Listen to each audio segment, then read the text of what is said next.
আসসালামু আলাইকুম মাম্মা, কেমন আছেন সবাই?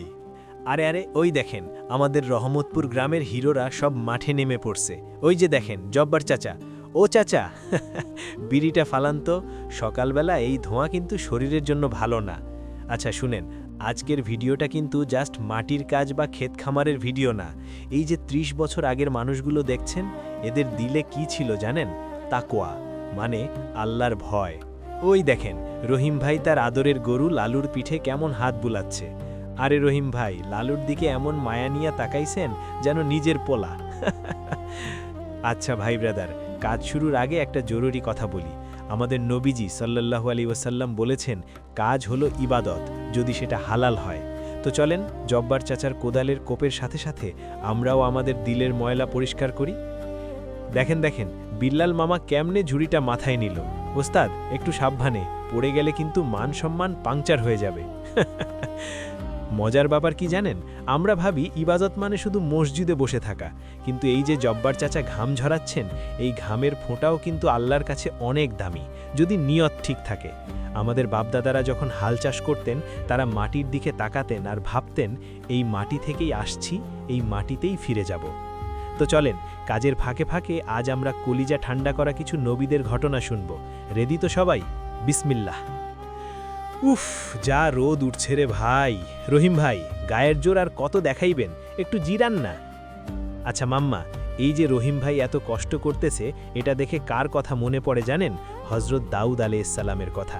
তিনি ছিলেন আল্লাহর নবী, এক মস্ত বড় বাদশাহ, অথচ তিনি কি করতেন জানেন?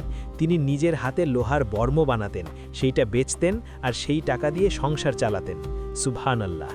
চিন্তা করেন, একজন নবী, একজন বাদশাহ হয়েও তিনি হারাম বা মাগনা খাবার কথা ভাবেন নাই।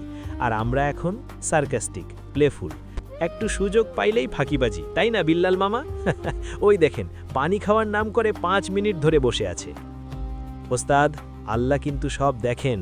আল্লাহ বলেছেন, ইন্নাল্লাহা কানা আলাইকুম রকিব, নিশ্চয়ই আল্লাহ তোমাদের উপর নজর রাখছেন। একবার কি হয়েছিল জানেন? হজরত উমর রাদিয়াল্লাহু আনহুর সময়ের ঘটনা। এক মা তার মেয়েকে বলছে, দুধে একটু পানি মিশিয়ে দে, খলিফা তো আর দেখছে না। মেয়েটা কি বলল জানেন? মেয়েটা বলল, মা, খলিফা উমর না দেখলেও খলিফার আল্লাহ তো দেখছেন। এই যে ভিডিওতে 30 বছর আগের মানুষগুলো দেখছেন, এদের চরিত্র ছিল ওই মেয়েটার মতো। জব্বার চাচা যখন ধান মাপেন, তখন এক রতিও কম দেন না, কারণ তিনি জানেন কাস্টমার দেখছে না, কিন্তু উপরওয়ালা সিসি ক্যামেরা অন করে রাখছেন। আহা, দৃশ্যটা দেখেন ভাই, কলিজাটা একদম জুড়াইয়া যায়। মাটির শানকি, পান্তা ভাত আর সাথে কাঁচা মরিচ, কেএফসি বা বার্গার ফেল এই ইমোশনের কাছে। দেখেন জব্বার চাচা নিজের প্লেট থেকে মাছের টুকরোটা রহিম ভাইকে দিয়া দিতাছে। এটা কি শুধুই ভালোবাসা? না রে ভাই, এইটা হলো সুন্নাত। মনে আছে মদিনার আনসারদের কথা? যখন মুহাজিররা সব ছেড়ে মদিনায় আসলেন, তখন আনসাররা কি করলেন? তারা বললেন, ভাই, আমার যা সম্পদ আছে তার অর্ধেক তোমার, আল্লাহু আকবার। আর আমরা তো ভাইয়ে ভাইয়ে 1 ইঞ্চি জমি নিয়ে কোপাকুপি করি সহজে। দেখেন টুনটুনি পাখিটাও নির্ভয়ে ওদের পাশে বসে দানা খাচ্ছে।